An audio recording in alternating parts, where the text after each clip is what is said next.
Boa tarde a todos. Hoje eu vim falar sobre a aplicação da indústria 4.0 na gestão de manutenção. Meu nome é Igor, trabalhei a vida inteira na indústria. Junto com a Eimar, a gente criou a Melvin, que vem trazendo soluções de software, hardware. A gente tem uma área de educação também, com vários treinamentos, que eu vou falar aqui também, mas criando soluções para manutenção, ou seja, os nossos clientes hoje somos nós no passado. Então, tudo que a gente sofreu no passado, a gente tenta facilitar a vida hoje para os profissionais de manutenção. Hoje a gente tem mais de 150 clientes, mais de 400 bases instaladas em todos os estados do Brasil. A gente está presente, Angola, Paraguai, Argentina. E o que a gente vê, basicamente, de estrutura tática da manutenção, eu vejo como um time de futebol onde está dividido basicamente, né? A execução é que faz a manutenção propriamente dita. Então, quem marca gol ali, né? A gente nunca vai fazer a manutenção de trás de um computador numa cadeira. Então, a substituição de um rolamento, por exemplo, ela é feita em campo. Então, é a execução que marca o gol. Só que, para marcar o gol, a bola tem que chegar. Então, a gente tem o PCM como meio de campo. E não somente o meio de campo para rolar a bola para execução, mas ele que dá ritmo ao jogo, ele que cuida da rotina. Então, ele que faz a bola girar no campo. A engenharia como apoio ao meio de campo e ao ataque. A gente vê os laterais, né, apoiando o meio de campo, apoiando o ataque. E não só isso, mas cuidando também da gestão de riscos, né? Então a engenharia entra muito cuidando da gestão de riscos ali na defesa, como um goleiro, enfim.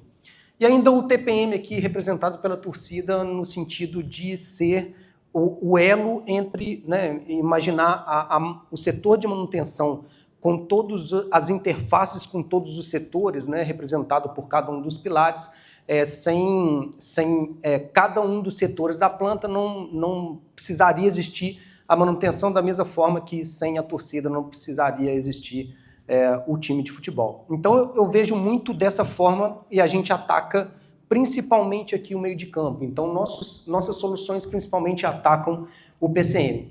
E a gente vai para a velha metodologia que funciona, que é o RBM, né? O Rice and Bean Maintenance. É o arroz com feijão, né? O básico bem feito. Então, a gente vê várias vezes a coisa às vezes não funcionando e criando soluções que vão ser pior ainda para funcionar depois. E o que a gente sempre defende cara, vamos voltar no básico, vamos voltar no que funciona. A metodologia está pronta, eu não preciso criar uma nova metodologia. Eu posso usar de tecnologias, por exemplo, para melhorar o que já existe, né, de metodologia. Então, para a gente, assim, a gente sempre foca basicamente nesses 5 passos. O que são os 5 passos? Primeiro, eu tenho que ver a falha antes dela acontecer. Eu tenho que detectar, de alguma forma, eu tenho que detectar a falha antes de propriamente ela acontecer. Segundo, detectei, então preciso planejar, eu preciso prover os recursos necessários à execução dessa atividade. Então, represento pelo planejamento aqui. Terceiro, programação. Eu preciso colocar numa linha de tempo, eu preciso programar isso, combinar com a produção, enfim. Então, preciso fazer um cronograma, na maioria das vezes, na rotina, um cronograma semanal. E aí vem para a execução, que é a execução propriamente dita, né? A substituição de um rolamento, uma lubrificação, etc. E, por fim, a partir dessa execução, tudo que eu registrar, eu posso criar histórico de diversas formas, seja indicadores, tabelas, enfim, eu crio estatísticas a partir disso. Então, o que a gente fez? A gente foi plugando em cada um desses pilares de detecção de falha, de planejamento, de programação, de execução, de controle, tecnologias da indústria 4.0, tecnologias que estão hoje presentes, né, para a gente, assim, muito mais facilmente do que no passado, para que a gente facilite, a gente atalhe esse processo e ganhe eficiência em cada um desses processos, desses 5 passos. Primeiro, então, começando pela preditiva, a gente tem um sensor de vibração, temperatura e inclinação, esse que está na minha mão aqui. Ele é imantado, então fácil de... quase plug and play, né? Fácil a instalação. Por exemplo, aqui. Mas um curioso pode chegar e tirar da posição e, de repente, você perder toda aquela tendência porque ele estava naquela mesma posição. Mas ele tem inclinômetro, então ele tem uma inclinação default que, quando tira, ele me manda um alarme e eu posso colocar na mesma posição que estava de novo, porque tem o inclinômetro. Não vou falar tanto, vou passar por todos os pilares, não vou entrar em detalhe em nenhum deles, a gente está com um stand aqui embaixo, então se quiserem pode passar lá que a gente mostra no detalhe, mas um dos principais diferenciais desse sensor é o tempo de bateria.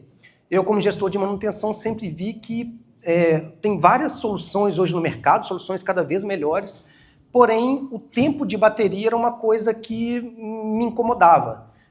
Um exemplo era iluminação de emergência, né? Essa iluminação de emergência você está espalhando na fábrica inteira e daqui a pouco, daqui a 2 anos, 3 anos, você tem um problema de sair trocando tudo de novo.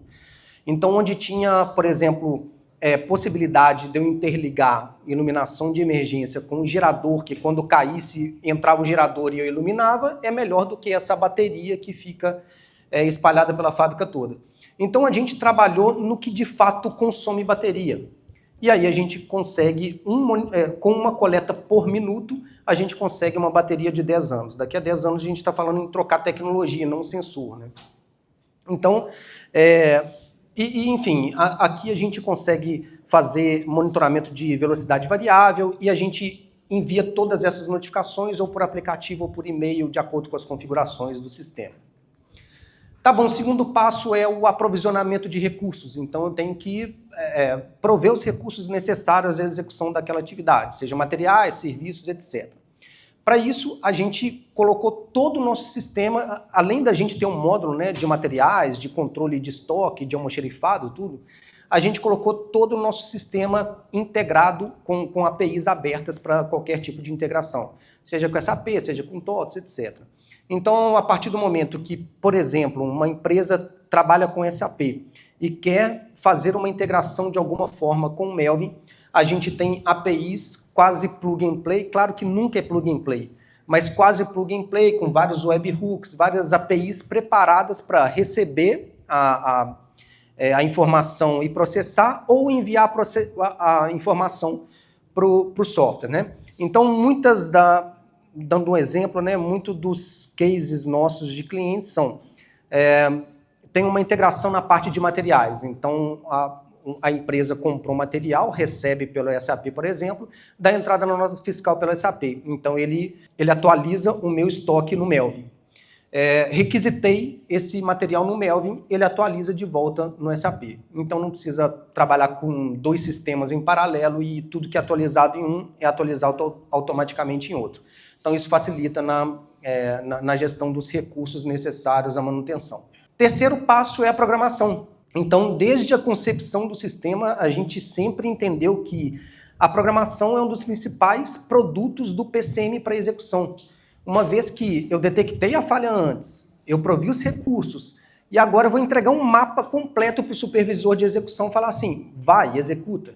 Então, quando eu penso que num sistema eu tenho que exportar todas as ordens de serviço para fazer isso no Excel, no Project, por exemplo, para mim não faz o menor sentido. Então, essa tela simplesmente, cada bloco desse é uma ordem de serviço, eu clico, arrasto para o dia e para a pessoa que eu quero estar programado.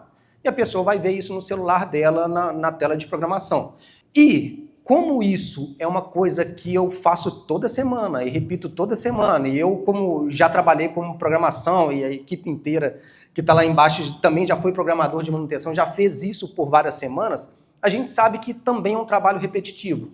Por isso a gente criou uma IA que precisa de 20 a 25 semanas para entender o hábito do programador e fazer isso de forma automática. Então ele entende que eu sempre programo uma execução para o Agnaldo, que é hidráulica e pneumática. E ele começa a entender, cara, o Agnaldo é o cara da hidráulica e da pneumática, então ele já aloca essa ordem de serviço para o Agnaldo. Só abrindo um parêntese, né, esse foi um projeto que a gente desenvolveu junto à Universidade Federal de Goiás, que tem um dos maiores centros de inteligência artificial do Brasil, com apoio da Embrapi e do Sebrae. Foi um projeto de 1 ano e meio. Foi bastante estressado esse modelo, porque eles vinham com toda a parte teórica e mostrava para a gente vinha com toda a parte prática, trucando eles, né? Isso não vai funcionar, assim não. A lógica é essa, a lógica é aquela, enfim. Então, a gente estressou bastante essa IA e tem tido resultados bastante expressivos. Claro que essa é uma IA que a gente não consegue medir um nível de assertividade, uma vez que um programador pode fazer uma programação de uma forma, o outro pode fazer de outra. Aliás, eu posso fazer uma programação, Supondo que eu fiz no arquivo, perdi tudo, vou fazer de novo, é muito pouco provável que eu faça exatamente daquela mesma forma. Mas a gente tem tido bons resultados, uma vez que é validado pelos nossos clientes, que ó, isso faz sentido, eu não precisei mexer muito na programação aqui não. A IA fez para mim. Quarto passo, né, execução, que aí a gente faz por aplicativo. A gente desenvolveu, parece simples, mas não é tanto. A gente desenvolveu também um aplicativo para offline, então em locais que não pega internet, a gente faz o download das ordens de serviço, executa as ordens de serviço que fica no celular e a gente descarrega de novo quando tá com internet. Toda a gestão de manutenção, então tudo que eu falei, tanto abertura de solicitações de serviço, execução de ordens de serviço, toda a parte de materiais, que também tem um QR Code de materiais de estoque, o almoxarife pode trabalhar com o aplicativo Melvin, fazer a leitura dos materiais em estoque aqui, por exemplo. Toda a parte de indicadores, que é o dashboard que sai de forma automática, tudo isso a gente consegue trabalhar com o aplicativo. Então estou falando desde o executor de manutenção, que está lá no chão de fábrica executando as atividades, passando pelo almoxarife até o gerente de manutenção que vai acompanhar em tempo real os indicadores. E aí a gente entra na última parte, no quinto passo, que é o controle, que a gente tem tudo em tempo real, uma vez que a gente trabalha em nuvem, né? Então, o executor, ele está executando pelo celular, ele começa uma ordem de serviço, então ele dá o play ali, já começou a contar as horas dele, já tem um apontamento de horas dele contando. Ele aperta o pause e pergunta se quer encerrar a ordem. Ele pode do próprio aplicativo requisitar o material por ali, não gastar o tempo de ir na sala do PCM para requisitar, para voltar para o almoxarifado. Então ele faz tudo por ali, enfim. Então ele ganha tempo e como está em nuvem, tudo é atualizado em tempo real. Então todos os indicadores, a gente tem um painel de indicadores que lá tem o que a gente julga os principais indicadores, cumprimento da programação, cumprimento do plano preventivo, backlog, MTBF, MTTR, disponibilidade, tem tudo lá. Mas a gente também tem vários clientes com várias particularidades, que precisa, não, eu preciso desse indicador. Então a gente integrou, fez uma integração nativa com o Power BI, onde a gente clica no botão Power BI, ele já carrega por dentro do próprio Melvin. Eu não preciso sair do Melvin para ver o BI. E ali no BI eu posso fazer quantos dashboards eu quiser, enfim, eu posso criar quantos dashboards eu quiser. A gente pode acompanhar tendências e a gente também foram 2 projetos que a gente desenvolveu com o FG de IA, que um é a programação, como eu falei, o outro é confiabilidade por IA, confiabilidade sempre foi algo que eu sempre fui apaixonado, mas também sempre julguei que é algo muito teórico na medição mesmo. Qual que é a confiabilidade? E a confiabilidade não faz sentido, né? Falar, a confiabilidade do meu equipamento mês passado foi de tanto. Não, eu quero saber a confiabilidade agora, quanto que eu confio agora, qual que é o percentual agora. E uma coisa que sempre também me incomodou muito é o mundo de ordens de serviço que a gente tem que abrir, encerrar, processar, fazer aquele negócio todo e usar pouca estatística a respeito daquelas ordens encerradas ou abertas, enfim. Então a gente desenvolveu uma IA de confiabilidade baseada nas ordens de serviço, na abertura e encerramento das ordens de serviço, que calcula a confiabilidade em tempo real baseado nessa interação de ordens de serviço. Então eu não estou olhando para a natureza do equipamento, é simplesmente um modelo estatístico que calcula a confiabilidade a partir dessa interação. Porém, a gente tem tido surpresas bastante positivas de assertividade próximo a entre 60% e 70%. Porque não estou olhando para a natureza do equipamento, então já é uma assertividade bem significativa. E o que é essa assertividade, né? É esse gráficozinho aqui que a gente divide em verde, amarelo e vermelho. Aliás, essas zonas ali são também modeladas por IA também. E sempre que a falha ela acontece na zona vermelha, quer dizer que a gente acertou. Então a assertividade está medida por ali. E aí eu executo uma manutenção, o gráfico volta para próximo a 100%. Nunca volta em 100%, né? Mas a curva naturalmente ela vai descendo com o tempo porque o equipamento está se desgastando. Abrir uma nova ordem de serviço, ela cai um pouco mais, porque entende que, tem uma anomalia a mais, então a curva de confiabilidade que vinha num desenho, ela caiu um pouco mais naquela interação. Executei, voltou para cima de novo. Enfim, qual que é o grande produto dessa confiabilidade independente do nível de assertividade, né? É para o gestor de manutenção olhar para aquele painel, para aquele mundo de equipamentos e falar o seguinte, cara, vamos dar uma olhada nesse, porque está vermelho, amarelo, então, estatisticamente, há uma probabilidade grande de falha. Dá uma olhada lá. Então, eu não estou falando de monitoramento de parâmetros de um equipamento, mas estou falando de usar o que a gente já tem como análise estatística para prever a próxima falha. E aí a gente tem também uma predição do tempo até a próxima falha, né?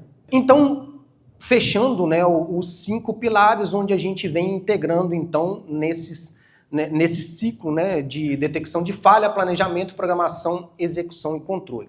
Além disso, a gente tem a manutenção em ação. Então, a manutenção em ação, hoje nós temos mais de 240 mil seguidores, se juntar todas as redes sociais. Então, só digitar manutenção em ação no Instagram, no LinkedIn, ou no YouTube, Facebook, enfim, a gente está presente em todas elas. Hoje a gente tem mais de 2.500 alunos em 11 países, temos cursos online de PCM, de TPM, de engenharia de manutenção, de curso de manutenção, enfim. A gente tem um MBA em gestão de manutenção 4.0, um MBA 100% online, e a gente está com stand logo seria de frente para o banheiro ali, mas as portas estão fechadas, né? Só para ter uma noção de onde fica. Mas entrando na entrada principal ali para a feira, à esquerda de tudo, a gente está lá. Montamos um podcast também, a gente já passaram várias pessoas por lá e é muito bom para a gente, porque cada podcast eu sou aluno, né? E eu sou sem filtro e vou perguntando tudo. Então, por exemplo, o Lafraia, que é o cara da gestão de ativos, passou por lá hoje e a gente tem mais uma aula particular, né? Particular, mas que depois a gente coloca no YouTube e tem uma aula para todo mundo. Então, tá o podcast lá e do lado a gente tem a demonstração dos nossos produtos, dos nossos sensores, do software, enfim. E é isso, meus contatos estão aqui, meu e-mail está aqui, meu celular e WhatsApp, fiquem à vontade, estou sempre à disposição. Não é médico de pessoas, mas é médico de equipamentos, vocês sabem muito bem disso, então a gente está meio que 24 horas no ar aí, tá? Obrigado.